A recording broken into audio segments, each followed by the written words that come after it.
ચલો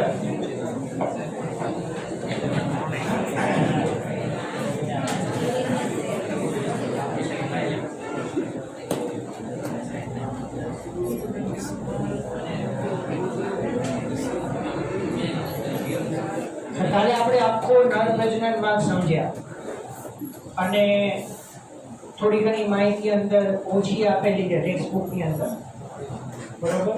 હવે નેક્સ્ટ સમજીએ છેલ્લી રચના, શિશ્નની રચના અને સહાયક પ્રજનન ગ્રંથિઓ, બરોબર. પછી સ્ટાર્ટ કરીશું માદા પ્રજનન તંત્ર.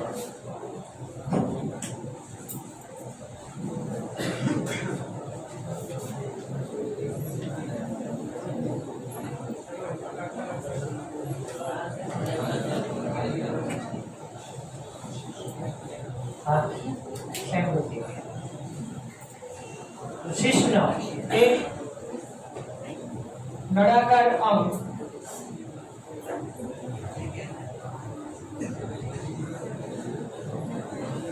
માદા પ્રજનન માર્ગમાં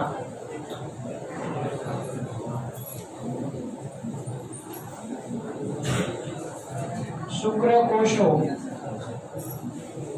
ના ત્યાગ માટે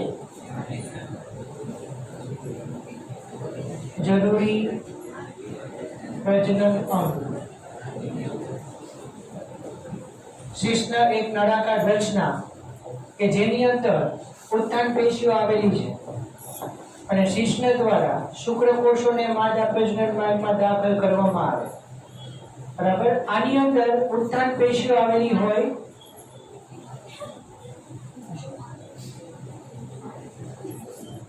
હવે ત્રણ ઉત્થાન પેશીઓ એની અંદરથી બે જે છે એ પૃષ્ઠ ભાગે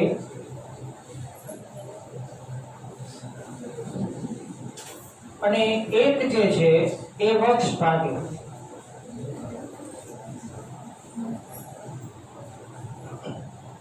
એટલે બંને પૃષ્ઠ ઉત્થાન પેશીઓ અને એક વક્ષ ઉત્થાન પેશીઓ ની વચ્ચેના અવકાશમાંથી મૂત્રજનન માર્ગ પસાર થાય, બરોબર. અને છેલ્લી બે વાર શિશ્નનો અંતિમ પહોળો ભાગ શિશ્નાગ્ર એને ગ્લેન્સ પેનિસ કહેવાય,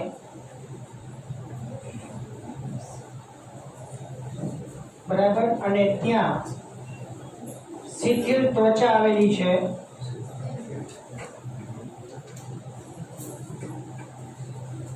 એને ફોર સ્કિન કહેવાય,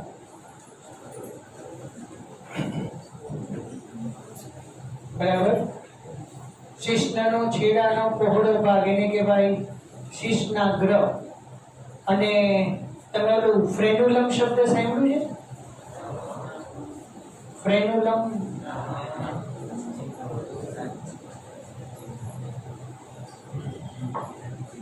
ક્યાં આવે?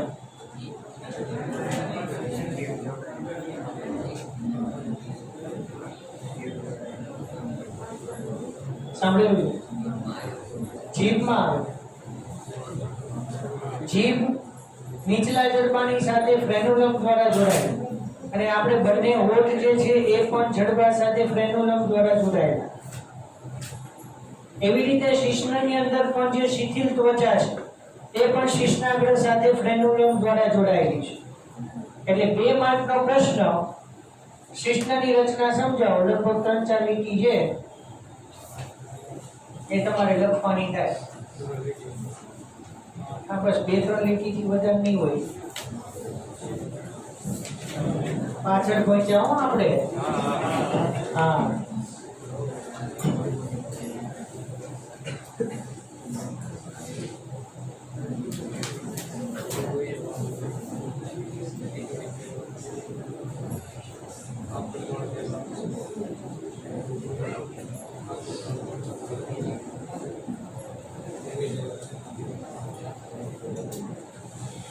જો સાથે સાથે થોડું જે છે એ આપણે આગળ જોતા જઈએ, બરોબર.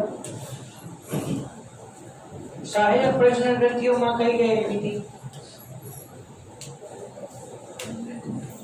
એક જોડ શુક્રાશય, પછી એક પ્રોસ્ટેટ અને એક જોડ ગર્ભયુરેથ્રલ ગ્રંથિ. હવે આજે એ ગ્રંથિઓનું ડિટેલમાં ડિસ્કશન કરીએ, બરોબર, અને પછી એની વાત પૂરી કરીએ. બાકી હજી આની અંદર એક વીર્ય કરીને એક ટોપિક છે, એની પીએચ, એમાં શુક્રકોષોની સંખ્યા, એ બધું આપણે શુક્રકોષ જનનની અંદર એ હું તમને કહી દઈશ. ત્યાં એ બધી વાત એમાં કરેલી છે, બરોબર. એટલે અત્યારે આપણે નર પ્રજનન તંત્રનો આ છેલ્લો ટોપિક, સહાયક પ્રજનન ગ્રંથિઓ, એ આપણે પૂરી કરીએ એટલે નર પ્રજનન તંત્ર પૂરું. અને તમારે એનસીઆરટી એક્ઝામની અંદર પણ તમારે આટલું જ લખવાનું છે. મેં તમને ઘણું બધું લખાયું છે કાલે. ટ્રિપ્ટોર્કિડિઝમ, બરોબર, ઇન્ક્વિનલ કેનાલ, બરાબર, પછી અધિવૃષણ નલિકાની લંબાઈ, શુક્રવાહિનીની લંબાઈ, એવું ટેક્સ્ટ બુકમાં કંઈ આપ્યું નથી. એટલે આપણે ટેક્સ્ટ બુકનું પેટું એક્ઝામની અંદર લખવાનું છે. લખશો, ખોટું લખશો તો માર્ક નહીં કપાય, અને લખશો તો માર્ક મળશે. પણ ટેક્સ્ટબુકના અગત્યના મુદ્દા અંદર બધા આવડી જવા જોઈએ. એટલે મેં તમને જેમ ડીએનએ કુંતલ પેકેજિંગ માટે ટોપિક્સ બનાવી દીધા હતા, એમ તમે આ બધા ટોપિક માટે મેઇન મુદ્દા બનાવજો. કારણ કે આ ચેપ્ટરમાંથી 100% 4 માર્કનો પ્રશ્ન આવશે. કારણ કે અત્યારે આપણે જે કંઈ ડિસ્કશન કરી રહ્યા છીએ બધા મોટા 4 માર્કના પ્રશ્ન છે. નર પ્રજનન તંત્ર, માદા પ્રજનન તંત્ર, શુક્રકોષ જનન, અંડકોષ જનન, આ બધા મોટા પ્રશ્નો, બરાબર. એટલે પ્રમાણે અલગ મુદ્દા તમે બનાવતા જજો કે તમારે એક પછી એક કયા મુદ્દાઓને અંદર આવડવા. તો સહાયક પ્રજનન ગ્રંથિઓ ડીપમાં તમને સમજાવી દઉં છું. લખવાની તો આ 4 લાઈન જ છે, બરોબર. પહેલી ગ્રંથિ શુક્રાશય, સેમિનલ વેસિકલ,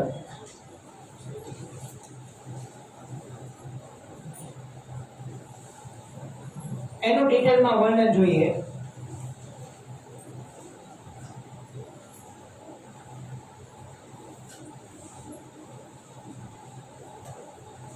જોડમાં, બરાબર.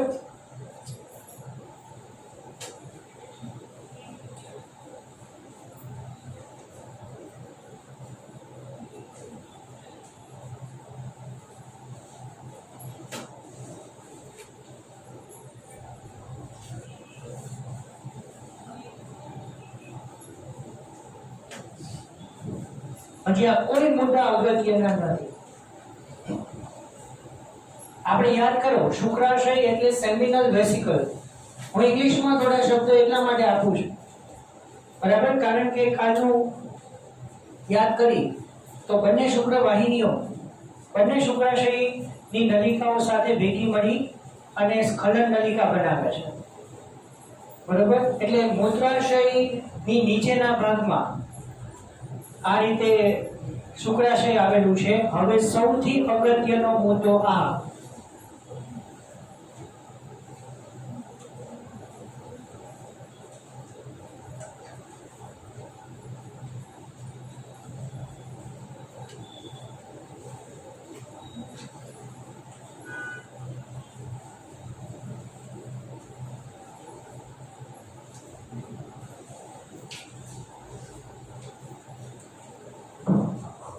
વીર્યનું 60 થી 70% પ્રવાહી શુક્રાશય બનાવે, સૌથી અગત્યનું.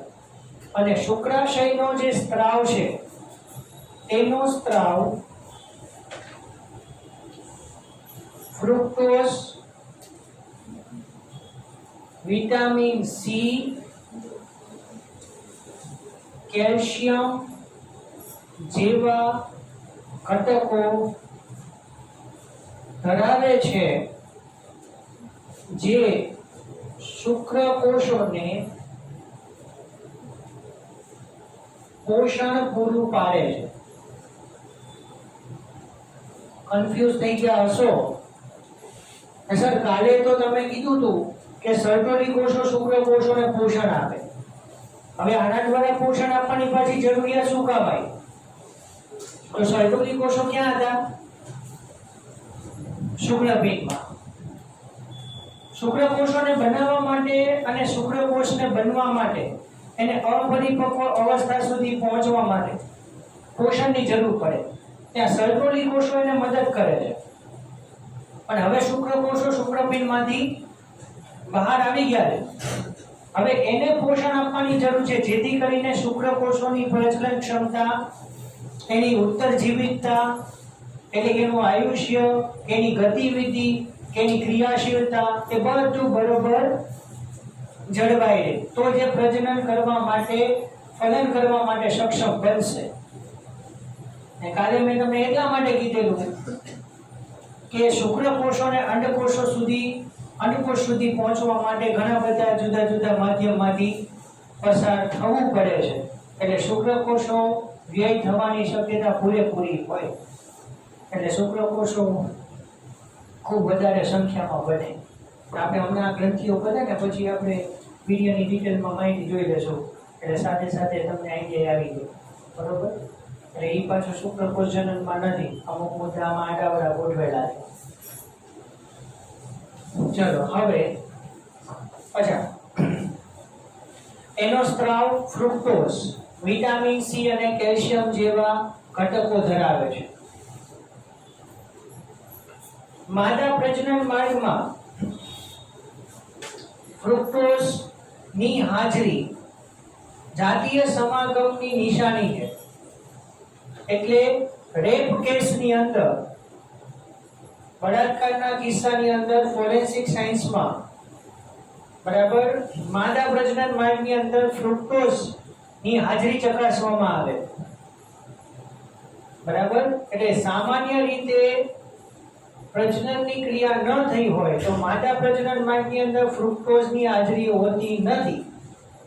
પણ ફ્રુક્ટોઝની હાજરી એ પ્રજનનની પ્રક્રિયા થઈ ચૂકેલી છે એની એક નિશાની છે. એટલે બળાત્કારના કિસ્સાની અંદર ફોરેન્સિક લેવલે ગુનેગારને પકડવા માટે બરાબર આ રીતે ફોરેન્સિક લેવલે ટેસ્ટ કરવામાં આવે. એટલે આમ જનરલી ફ્રુક્ટોઝ, વિટામિન સી અને કેલ્શિયમ શુક્રકોષોને પોષણ પૂરું પાડવાનું કાર્ય કરે છે. બરાબર? તો આ રીતે શુક્રાશયની વાત. Next, prostate ગ્રંથિ.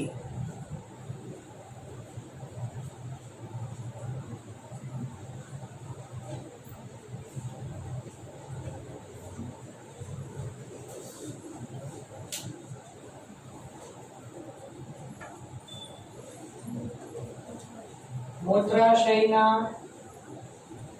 પૃષ્ઠભાગે પ્રોસ્ટેટ ગ્રંથિ એક જ હોય. તે આલ્કલીય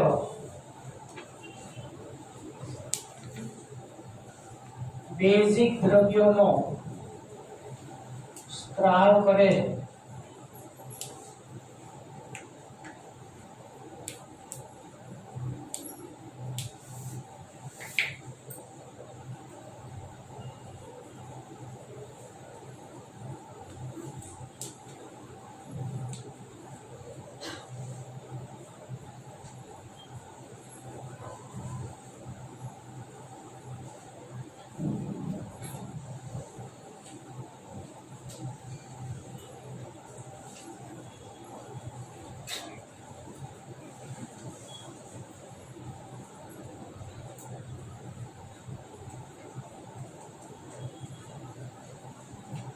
શુક્રાશયની અંદર ના કન્સિડર કરતા આ એક એક્સ્ટ્રા પોઈન્ટ છે, સાઈડમાં લખ્યો છે.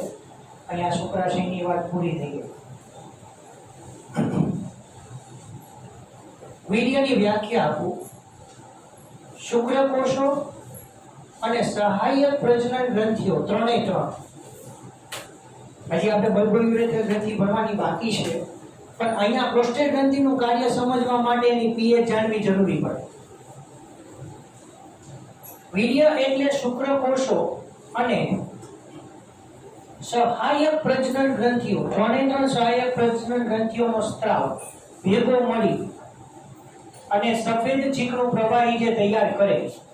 બરાબર? તો વીર્યની પીએચ છે 7.3 થી 7.6.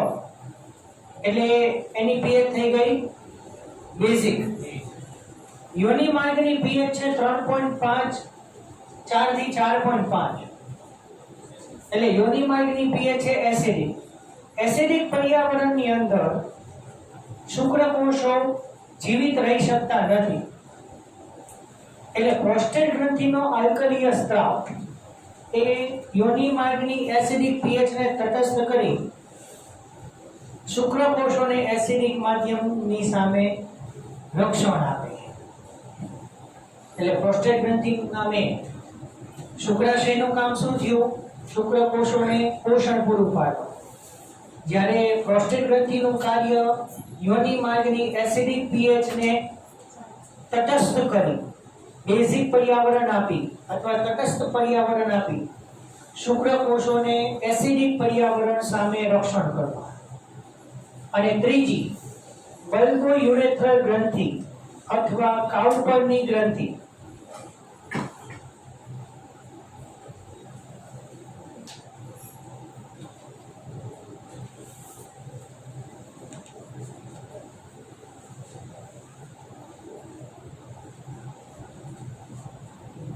તો બલ્બો યુરેથ્રલ ગ્રંથિ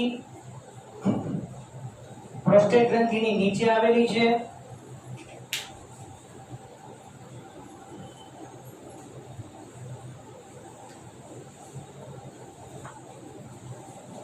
આલ્કલીય પ્રવાહીનો સ્ત્રાવ કરશે.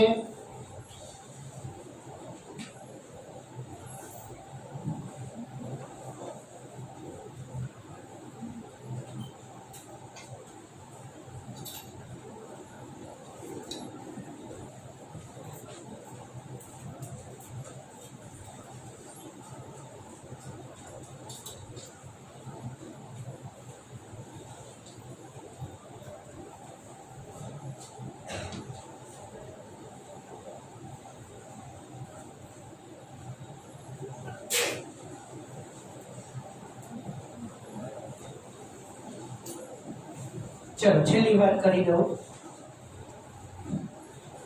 બલ્બો યુરેથ્રલ ગ્રંથિ અથવા કાઉપરની ગ્રંથિ એ પાછી જોડમાં, અહીંયા લખી દઉં કે જોડમાં, ક્યાં? પ્રોસ્ટેટ ગ્રંથિની નીચે. એટલે એક પ્રોસ્ટેટ ગ્રંથિની નીચે બે બલ્બો યુરેથ્રલ ગ્રંથિ. એટલે વિચારવા જેવી એક બહુ મસ્ત વસ્તુ છે. ધારો કે આ મૂત્રાશય હોય, ધારો કે આ મૂત્રાશય, તો મૂત્રાશયના પાયાના ભાગે શુક્રાશય. શબ્દ ખ્યાલમાં રાખજો. મૂત્રાશય, શુક્રાશય. તો મૂત્રાશયના પાયાના ભાગે શુક્રાશય. પછી મૂત્રાશયના પૃષ્ઠ ભાગે, એટલે આપણને મૂત્રાશયનો પાછળનો ભાગ આવે, ત્યાં પ્રોસ્ટેટ ગ્રંથિ અને નીચે બલ્બો યુરેથ્રલ ગ્રંથિ. એટલે હકીકતમાં ધ્યાનથી તમે વિચારો તો બંને બાજુ શુક્રપિંડમાંથી ઇન્ગ્વિનલ નલિકા મારફતે શુક્રવાહિની આવે છે. કાલની વાત જો યાદ આવતી હોય તો બંને શુક્રપિંડમાંથી અધિવૃષણ નલિકામાંથી શુક્રવાહિની ઉદ્ભવે, બંને ઇન્ગ્વિનલ નલિકામાં જાય, ત્યાંથી ઉદર પ્રદેશમાં મૂત્રાશયની ફરતે લૂપ બનાવે. આ વાત જો યાદ આવતી હોય તો પછી ઈ બંને લૂપ બનાવીને બંને શુક્રવાહિની મૂત્રાશયના પાયાના ભાગે આવે. ટૂંકમાં શોર્ટકટ બતાવી દઉં તો બંને શુક્રવાહિની આ રીતે આવી અને નીચેથી પાછળ જઈને પાછી આગળ આવશે. નીચેથી પાછળ જઈ પાછી નીચે આવી, નીચેથી પાછળ જઈ નીચે આવી આગળ આવશે. એટલે મૂત્રાશયના પાયાના ભાગે જે શુક્રાશય છે તો ત્યાં સ્ખલન નલિકા બની ગઈ. એટલે ઈ હવે સ્ખલન નલિકા પાછળ જશે મૂત્રાશયની પાછળના ભાગમાં, ત્યાં જોડાશે પ્રોસ્ટેટ ગ્રંથિ સાથે. પછી નીચે આવીને જે પ્રોસ્ટેટ ગ્રંથિના પાયાના ભાગમાં જે બંને બલ્બો યુરેથ્રલ ગ્રંથિ જોડાયેલી છે એની સાથે જોડાશે અને એની સાથે મૂત્રાશયનો મૂત્ર માર્ગ પણ જોડાય અને બનાવે ફાઇનલી મૂત્રજનન માર્ગ. અને ઓલા ટોપિકને આની સાથે કનેક્ટ કરો તો શિશ્નની અંદર જે બંને પૃષ્ઠ ઉત્થાન પેશીઓ છે અને વક્ષ ભાગે એક ઉત્થાન પેશી, એની વચ્ચેથી મૂત્રજનન માર્ગ પસાર થઈ શિશ્નના ટોચના ભાગે નરજનન છિદ્ર સ્વરૂપે ખુલે. હકીકતમાં આવી રચના આખી થાય. પણ બલ્બો યુરેથ્રલ ગ્રંથિ અથવા કાવપળની ગ્રંથિ, એનું મેઇન કાર્ય એ છે કે મૂત્રજનન માર્ગની અંદર ઘર્ષણ નિરોધક પ્રવાહી આખું તૈયાર કરવું, ઘર્ષણ નિરોધક આવરણ બનાવવું, જેથી કરીને શુક્રકોષો ઘસડાય નહીં, શુક્રકોષો સહેલાઈથી સરકી શકે. એટલે શુક્રકોષોને પોષણ પૂરું પાડવું, યોનિ માર્ગની એસિડિક પર્યાવરણ સામે રક્ષણ આપવું અને એને ઘર્ષણ નિરોધક આવરણ આપવું, જેથી કરીને ઘર્ષણ ન પામે. નહીં તો શુક્રકોષો જ્યારે મૂત્રજનન માર્ગમાંથી પસાર થતા હોય ત્યારે જો ઘર્ષણ પામે તો શુક્રકોષોનો નાશ થવાની શક્યતા છે. બરોબર? તો આ રીતે ત્રણેય ગ્રંથિઓની વાત.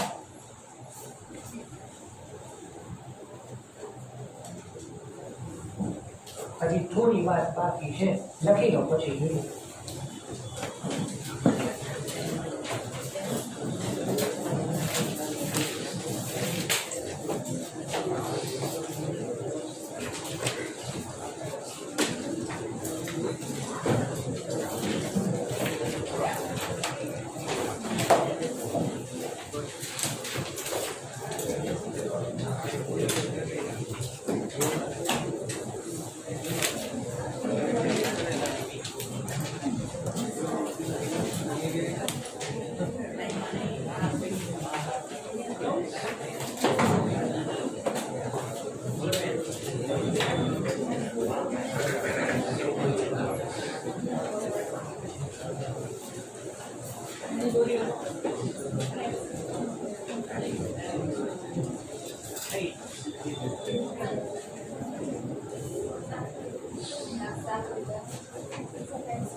લખાઈ ગયો? ખાલી પૂછું છું, ક્યારે ના પડી જાય તો ફટાફટ લખાઈ જાય એમ.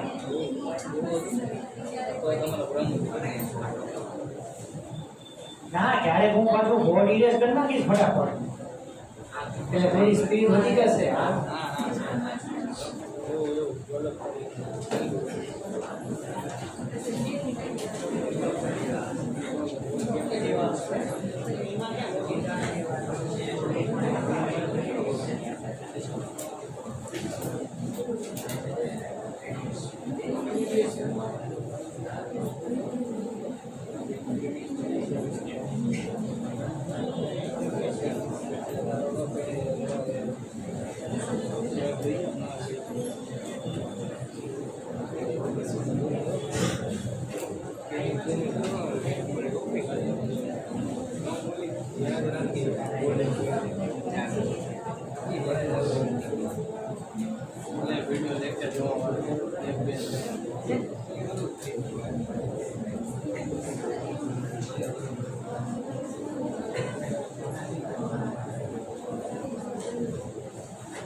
લખાઈ ગયું? આ પહેલો ભાગ લખાઈ ગયો ને? હા, તો હું બીજું થોડું એડિટ કરું ને એકદમ લખી નાખજો સાથે, હા, પછી છેલ્લે સમજો.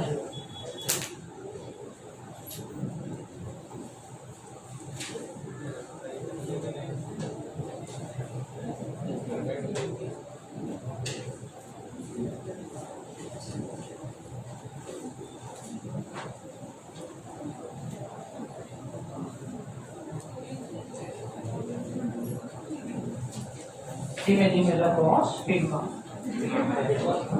ઉતાવળ નહીં કરતા.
નળ પ્રજનન તંત્રની બધી વાત ઓલું ખાલી એડિટ કરી દેજો.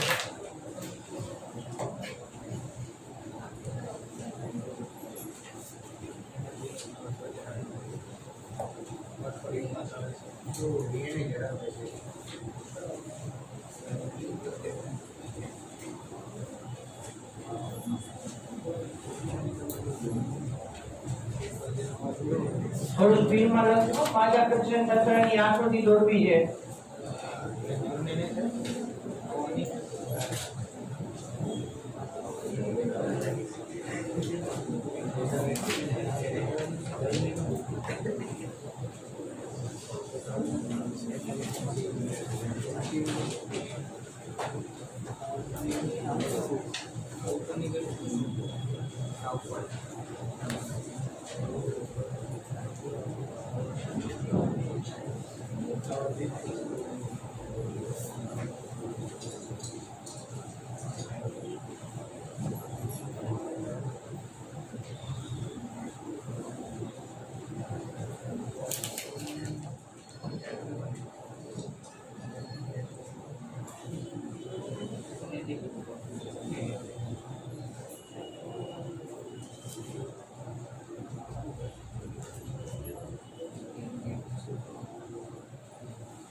લખાઈ ગયું?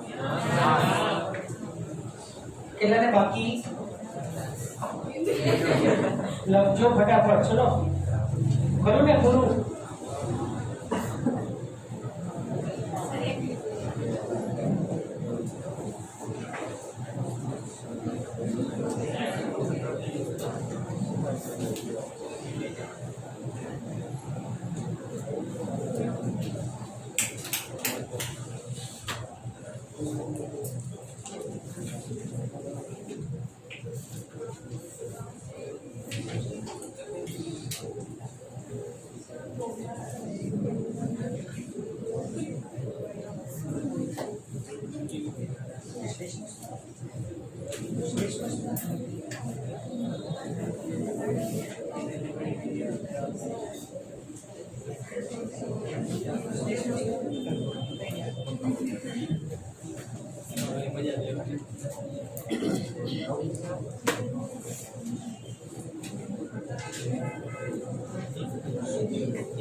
જો ધ્યાન રાખો પૂરું ને જો વિડિયોની રચના કઈ રીતે થાય તમને કીધું હવે થોડી વાતમાં ડિટેલમાં બે ત્રણ કરી દઈએ હવે તમે શુક્રકોષ જનન એટલે પેજ નંબર 46 47 48 ઉપર આવો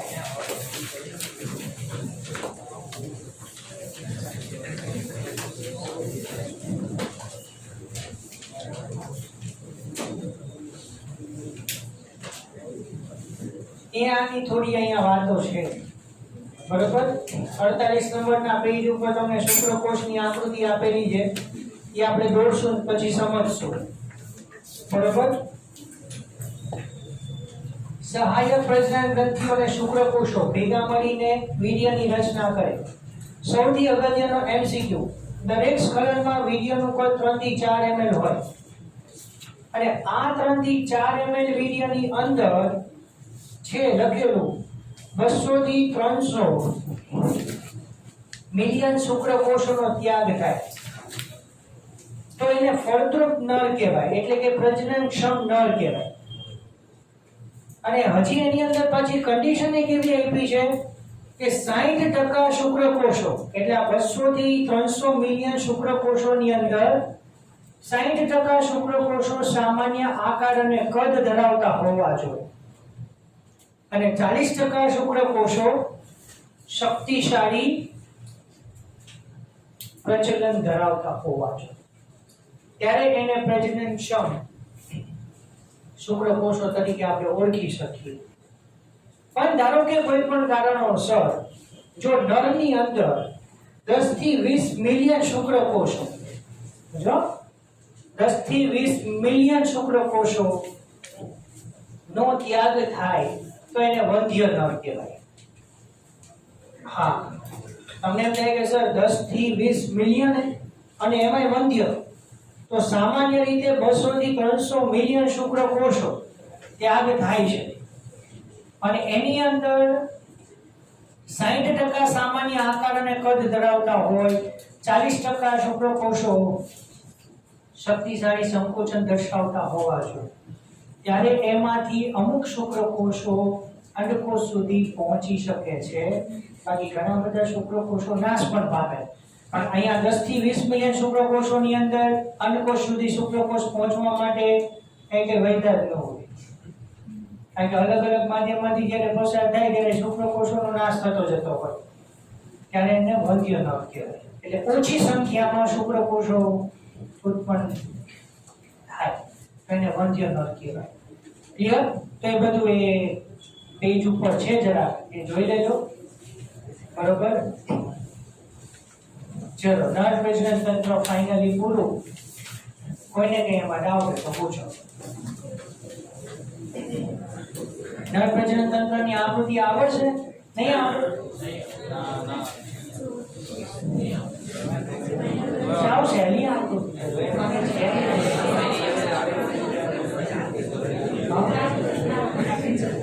હા, નીચેની દેવાય દોરવાની. ઉપરની જે આકૃતિ છે ને ત્યાં હેડિંગ આપી તો પાર્શ્વીય દેખાવ, અને નીચેની આકૃતિ છે અહીંયા હેડિંગ આપી તો અક્રિય દેખાવ.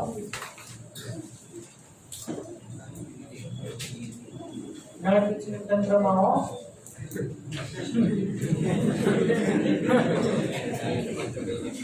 ઉપરની કઈ છે પાર્શ્વીય દેખાવ.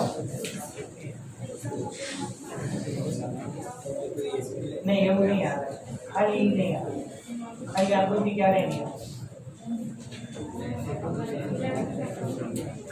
એમાં માર્ક્સનું સેટ હોય. અહીંયા તો આપણે બહુ બધા ક્વેશ્ચન્સ છે 50 માર્કની થિયરીમાં. આ પ્રશ્ન કાં તો પૂછાશે તો આકૃતિ સહિત, કાં તો આકૃતિ વગર.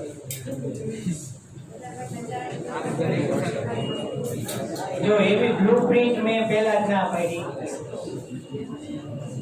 2, 3, 5, 6 ને 8. હજી બાકી ઘણા બધા ચેપ્ટર્સ માંથી 4 માર્કના પ્રશ્નો બની શકે એવું. હવે બ્લુપ્રિન્ટ તમને એટલે જ ફોલો કરવાની ના પાડી, કારણ કે તમે એ ચેપ્ટર માંથી 4 માર્કના પ્રશ્ન કરો, બીજા ચેપ્ટર માંથી પૂછાય શું કરો? લખવા તો પડે ને. એટલે બોર્ડની બ્લુપ્રિન્ટ આવે તોય આપણે એને ફોલો કરવાની નથી. આપણે બધા ચેપ્ટર તૈયાર જ કરવાના. કારણ અમે બધા પ્રશ્નો પ્રેક્ટિસ માટે આપશું ને એમાં આખું ચેપ્ટર કવર જ થઈ જશે. એવું ના સમજવું એ આઈએમપી પ્રશ્ન આપશે. ચલો, માદા પ્રજનન તંત્રની આકૃતિ દોરીએ.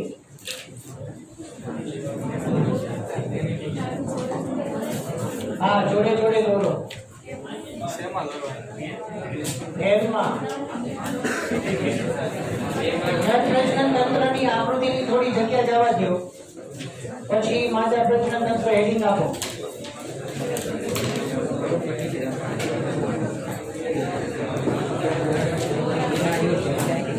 એ ઘોડાની દઈશ તમને.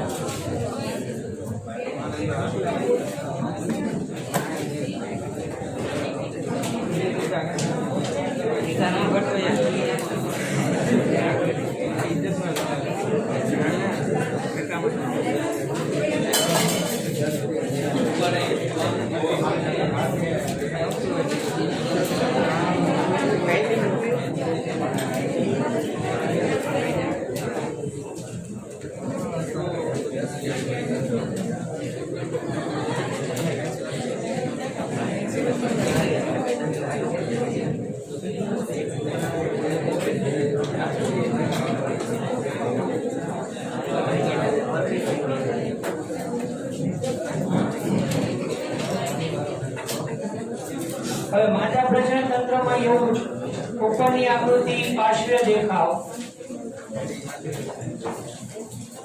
અને નીચેની આકૃતિ અગ્રીય દેખાવ.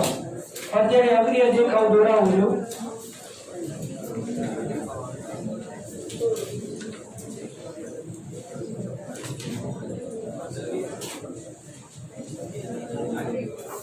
ચલો થોડું સ્પીડમાં દોડજો, બરાબર. પછી એમાં ઘણા બધા નામ છે અને 7 જ મિનિટનો ટાઈમ છે.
માદા પ્રજનન તંત્રનું વર્ણન કાલે સ્ટાર્ટ કરશું.